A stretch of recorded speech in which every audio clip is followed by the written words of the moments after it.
dispense with the investigation, file the case in court. Darating po tayo dyan, Mr. Chairman. Hindi Pero ito po, no, buti nga yung anak niya na drug lord at saka yung ano niya, son-in-law That ay would be, ano, I take exception to that statement. Please, It is not fair and it's my opinion. mischievous It's my statement. opinion. Ikaw nga pinapapatay mo yung mga suspected. session suspended. Dapat hahanapin mo yung mastermind. Sino yung pinakang drug lord na nag-import nito? At yun nga po ang natumbok namin, si Pulong Duterte.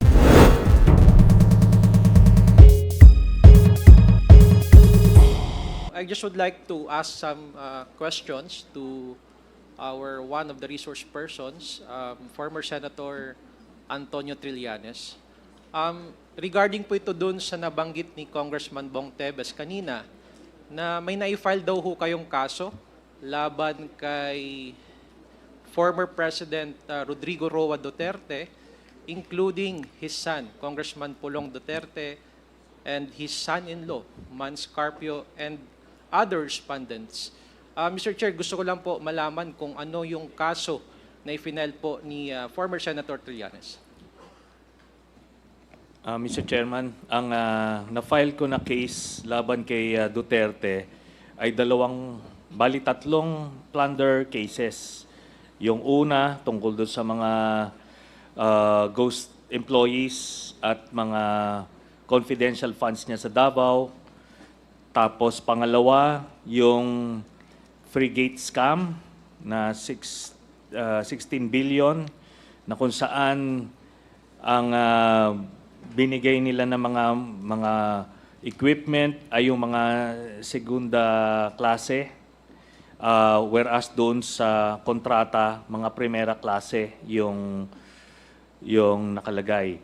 Tapos pangatlo, yung 6.6 billion pesos na infrastructure projects na binigay ni Duterte at ni Bongo doon sa tatay at kapatid ni Bongo, starting nung mayor siya until nagpresidente siya. Then, may final din ako na illegal drug smuggling case laban kay Pulong Duterte, kay Mans Carpio, kay Charlie Tan, Nicanor Faildon, Allen Capuyan, at iba pa. Ito yung tungkol sa 6.4 billion peso shabu na hinayaan lang nung presidenteng galit daw sa illegal na droga, pero ang mga kinasuhan lang yung mga maliliit na players at na-spare yung mga drug lords. Mr. Chair, pwede ho ba malaman kay former Senator Trillanes kung saan niyo po i-final yung mga kasong ito? Final ko po sa DOJ itong illegal drug trading case. Yun pong unang plunder case na ito nga, which included the illegal ill-gotten wealth of Duterte, sa ano po yun, sa ombudsman. Then, yung dalawang plunder ay nandoon din po sa DOJ na file. Apo. Mr. Chair, I am more particular on the case that you just have recently filed, Yes. the 6.4 million shabu, and that was filed before the Department of Justice, correct? Opo, yes, Mr. And Chairman. may we know, Mr. Chair, what is the status of this case pending before the DOJ? Ngayon po, nasa case build-up stage siya. Pero ano po ito, no? Open and shut case ito dahil yung ibang involved dito na akusado ay actually na-convict. So they will just be using the same set of evidence. Pero this time, it will include ito na mga ibang mga personalities na hindi nasama dun sa unang kaso, Mr. Chairman. And aside from Mr. Chair, Congressman... may I interrupt? If this is an open and shut case, Why is there a build-up? Until now. Dahil Nagmamakawa ako sa Diyos na i-file na. Dispense with the investigation, file the case in court. darating po tayo dyan, Mr. Chairman. Hindi Pero ito po, no, buti nga yung anak niya na drug lord at saka yung ano niya, son-in-law That ay would be, ano, I take exception to that statement, Mr. Chair. Please, It is not fair and it's my opinion. mischievous. It's my statement. opinion. Ikaw nga pinapapatay mo yung mga suspected others. session suspended. Wala ka na. Ano? Sani. Sani. Huwag kang mag-arte rito ng ganyan. You do not provide.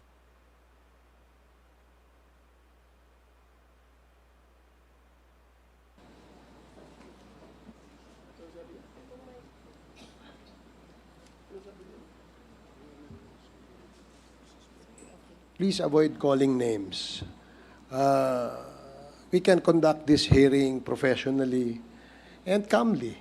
So avoid calling names para hindi po tayo magkaroon ng sakitan. Hearing is resumed. Congressman Mongalon. Mr. Chair, may I continue with my interpellations?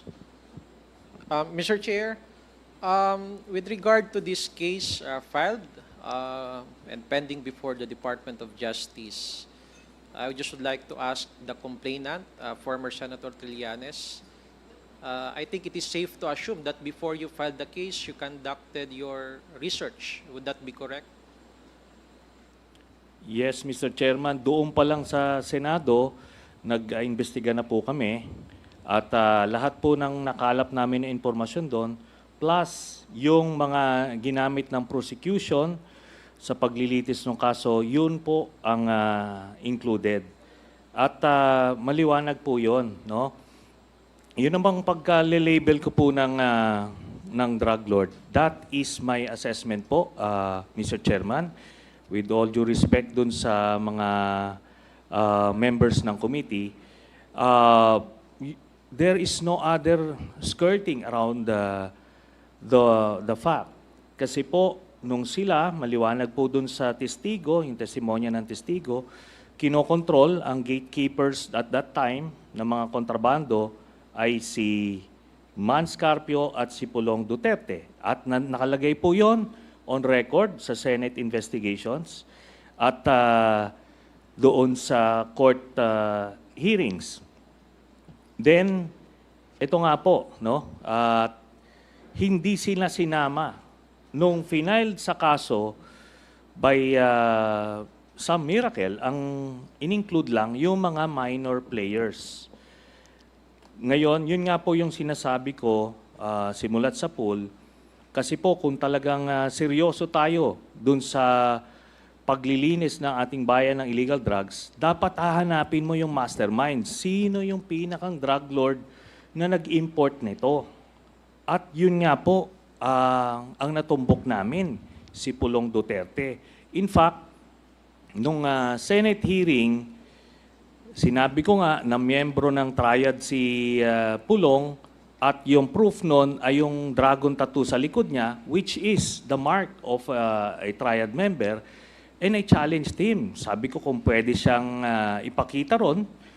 At kahit na dun lang siya sa isang secluded room at makuha ng Sergeant at Arms, edi either mapoprove or disapprove. Kung prove or disprove. At doon nga po tinanggihan niya, no? It was an opportunity to show the whole country na hindi lang inosente siya, na kundi mali yung aking mga impormasyon. So natumbok na namin yun noon, pero nung final yung kaso, tinanggal po yung anak, si Pulong. Opo. To continue, Mr. Chair. You have last 2 minutes, Congressman Bungalon. Yes, thank you, Mr. Chair. I'll just wrap up my questions. To continue, you conducted a Senate investigation in 2017. And what was the outcome of that investigation? Yun nga po, no? Dahil na whitewash po nung mga panahon na yon kasi yung chairman ng committee noon ay kaalyado nito ni Duterte, kaya wala pong nahantungan. Tapos nung final po sa DOJ yon, yung kaso na yon, dahil nakatingin na po yung buong Pilipinas eh. At nakuha talaga yung 6.4 billion shabu, so kailangan po may mananagot. Pero ang mga nanagot ay yung mga nasa ibaba lang. Ni nga pangalan lang nung drug lord na nasa likod ng importation na yon, ni hindi po minimension nung mga PIDEA or nito ni Duterte para lang pakita no, kung sino yung nasa likod nun. Kaso he was not interested precisely because kagrupo niya. Isa na doon yung anak niya. Yun po yun. Mr. Chair, a while ago you mentioned the name of Michael Yang. Yes. Is he a respondent to this case? Doon po yan sa Jimmy Guban case. Dalawa po kasi, no? Yung 11 billion na yung shabu shipment na yon. Ang sabi ni Jimmy Guban, base doon sa testimonya niya dito, doon po involved si Michael Yang, Pulong again, and Manscarpio. Pero doon po, dito sa 6.4 billion peso shabu, ang lumabas po si Charlie Tan, ang drug lord associate na kasama nila. And lahat po to lumabas po dun sa testimonya ni Arturo Las Cañas. These are the names: Michael Yang, Sammy Uy, at Charlie Tan. Sila po yung mga kakagrupo ng drug lords na kapartner at pinoproteksyonan ni Duterte. For my last question, Mr. Chair, you also mentioned a while ago the word triad. Yes. Ano ho ba itong triad nito at ano ang partisipasyon nitong triad nito sa sinasabi niyo pong 6.4 million na shabu at yun yung basis nyo ng pag-file ng kaso laban ho sa mga respondents dito sa kasong ito? Base po sa testimonya ni Las Cañas, miyembro po ng triad si Charlie Tan at Michael Yang at ni-recruit nila si Pulong. So yun po ang triad. Ito po yung mga grupo na involved sa mga illegal activities na based sa mainland China, Hong Kong, and Macau, Mr. Chairman.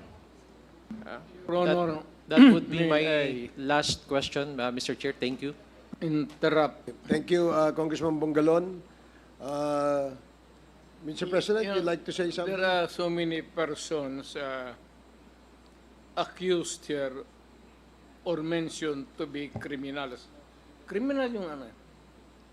In fairness, yung mga tao na sinasabi nito, dapat ipatawag Ye- at given a chance also to answer. Yes, we will. In fact, that- we invited them in the That last is, two hearings. yeah, this is how it operates, Your Honor. Thank you. Fairness. Thank you, Mr. President. Yeah, the next to interpolate is Congressman Paulo Ortega, and then Congressman Suwan, and then Congressman Lara, and then Congressman Acop, and Congressman Garin. So, yun ho ang ating order para hindi ho kayo malito. So, Congressman Ortega, you are recognized. Chair, I will yield my time to Congressman Suwan since I was given a 9-minute interjection earlier. Thank you. So, you're yielding your time to Congressman Suwan. Okay. Congressman Suwan, you're recognized. Thank you, Congressman Paulo, Deputy Majority Leader. May I request, Mr. Chair, that we also extend to the former President the same leniency that you extended for Congressman Raj and Congressman Zia. Mr. President, Yes, sir. I'm just curious. I'm certain that you believe that the way you conducted the drug war was legal. Am I correct? That was the way I viewed how to control the crime, sir. The best way that I could have possibly undertaken sa isip ko as president. It was my sole single discretion. Okay, sir. Nothing could have moved without my Your say so. But I'm curious, if that was your belief, why did the Philippines withdraw from the International Criminal Court? Hindi man, it has nothing to do with itong kaso. The drug war. May I know the reason why you withdrew from the International Criminal Court? It's a silly court. I'm sorry, sir? It's a silly It's court. a silly, okay. It's a silly court. Walang ginawa yan. Wala namang nakulong. Wala namang basta puro demandal yan. We have seen a lot of leaders, world leaders from Africa committing acts of murdering his people, murdering his neighbor. Wala man ako nakita, sir, na rinig nila na nakulong hanggang ngayon. But were they actually members of the International Criminal Court, though? Yes, sir. They were also members. Yeah, yes, sir. And yet they were not tried? They were tried, but wala kang nangyari. Okay. Have you ever thought of actually facing the International Criminal Court instead of withdrawing? Had it ever crossed your mind back then? Sir, hindi ako believe sa puti. I would rather face a Filipino. Baski wala akong abogado. Ako lang. And he can sentence me to death or to reclusion perpetua. Basta korte ng Pilipino, I will abide by it. I will not allow a foreigner to judge me for the things that I had to do during my time as President of this Republic. So you trust the Filipino courts more than the ICC? Of course, sir. Okay. Of course, and they can have the special prosecutor or whatever. Sila na ang mamili. The administration, kung sino man ang nandyan, will have a choice of what prosecutors, kung anong tawagin nila, o create a special court. Wala akong problema, sir. Congress can do it. They can enact a law creating a special, and they can go back to the so-called crimes that I committed, and I will willingly submit. Pag sinintensihan ako ng korte, sir, ng Pilipinas, okay ako. Even if it is really against my freedom. Okay, Mr. President. Although I seem to remember that some of the Filipinos who went to the ICC, I think maybe one of the reasons why they went there instead of going to our domestic courts was maybe they were concerned that they could not get the same justice here in the Philippines as they could in the International Criminal Court. How would you reconcile that with your belief? Then they don't deserve to be Filipinos residing here. They're better off where they think that the courts are good for them. Hindi ako mag-surrender ng foreign court, sir. Never. I will not allow myself to take to place under jurisdiction of any court.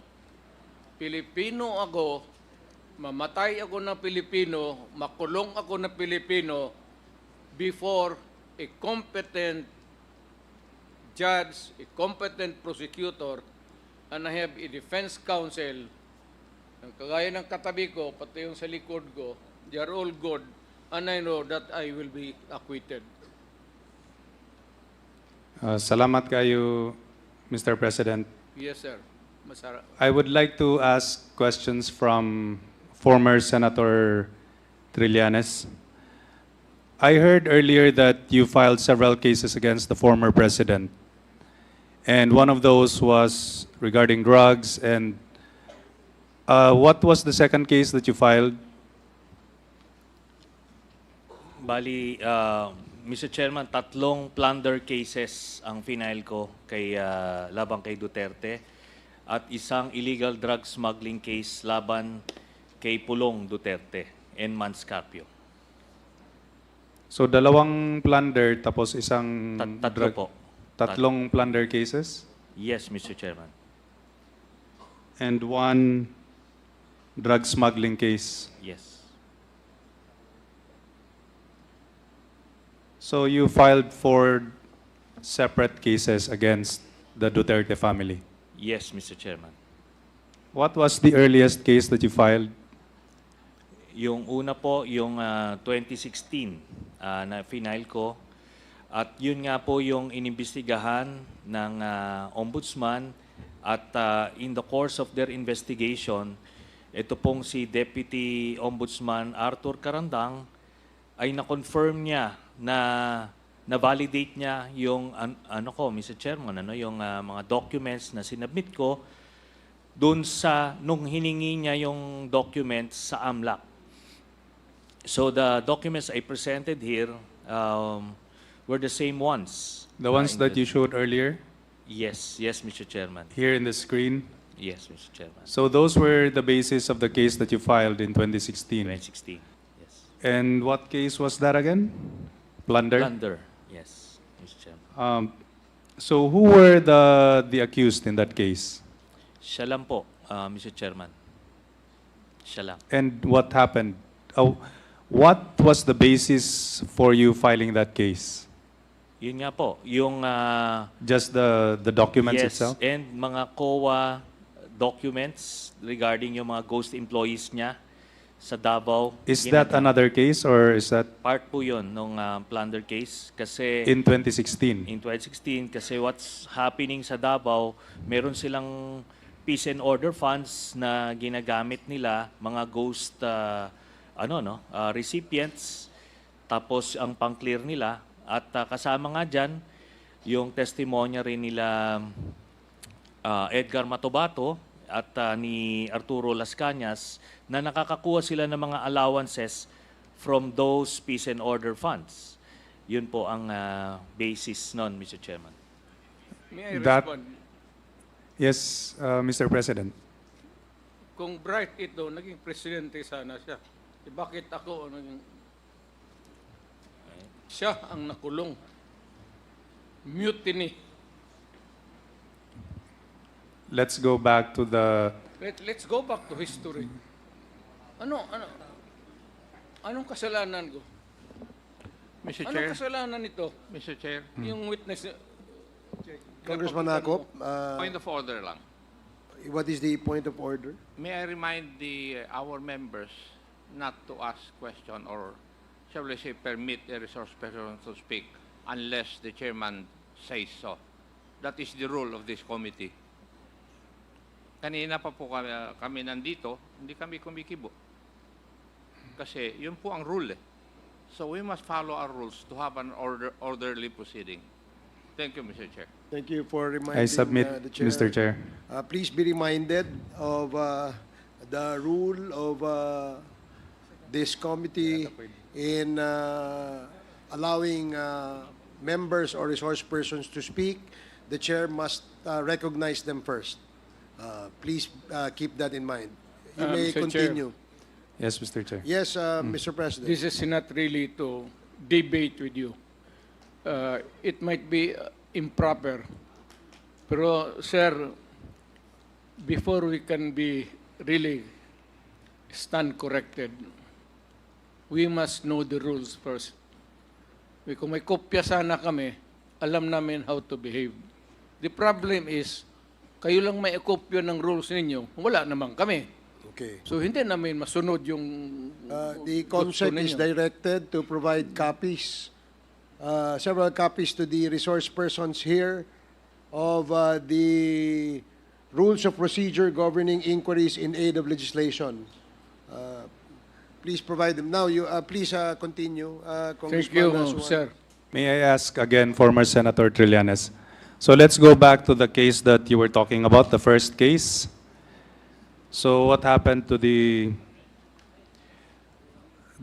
deputy ombudsman, right, Karandang? Yes, the Deputy Ombudsman Arthur Karandang confirmed that the documents that I attached when I filed the case was the same set of documents from the AMLAC, from the Anti-Money Laundering Council that they requested. So, Who requested? The Ombudsman as part of their investigation. So what happened to the first case? So they cannot dismiss it because everything was valid and was validated. So what Duterte did was he fired the deputy ombudsman na nag-iimbestiga. Ganun po 'yon. So nung napalitan na, edi nag-stall na ang kaso. What So, is the status of the case right now? It's still shelved. So probably once we get a new ombudsman, then these things would start moving, Mr. Chairman. Say something. Sir, Mr. Chair. With the indulgence of Congressman Suwan. Yes, Mr. Yes, President. Mr. President. wala tayong pakialam sa ombudsman. We cannot interfere. Alam ninyo yan, baski sino. Lalo na mga politiko. Yes, Wala tayong pakialam sa ombudsman. We cannot tinker with the ombudsman. And you can call him here and ask him questions. Hindi pwede talaga yung unless, sir, if you are not a self-respecting lawyer, kung wala kang delikadesa, sir, ganon. Pero ganon naman ako sabi ko, kanina pa insisting na mahirap lang ako. I have a set of rules in my life and I follow rules in the civil aspect of my life. And ang naging physical ko. thank you, Mr. President. That's noted. Yes, please proceed. Okay, let's go back to the case. Senator Trillanes, you said that your case involved plunder. Yes, yes, Mr. Chairman. And let me just add, Mr. Chairman, Duterte keeps on saying na he cannot interfere, pero it is on record, kahit i-google po natin ngayon, Mr. Chairman, he fired. Pinatalsik niya sa pwesto yung nag-iimbestiga nung kaso niya, the Deputy Ombudsman Arthur Karandang, who was earlier invited by the chairman para maririnig po sa kanila kung ano talaga yung nangyari po doon sa investigation po na yun. Mr. Chair, was the former Assistant Ombudsman invited here? We have not sent an invitation to him, Your Honor. Yes. Chair, it's been moved earlier, Mr. Chair.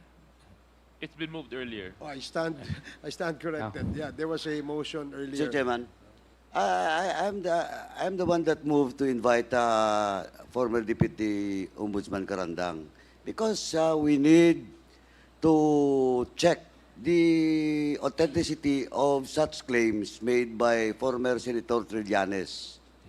Well, in fact, I'd just like to correct the statement of the President, former President. We can invite ombudsman, and it's up to them to attend.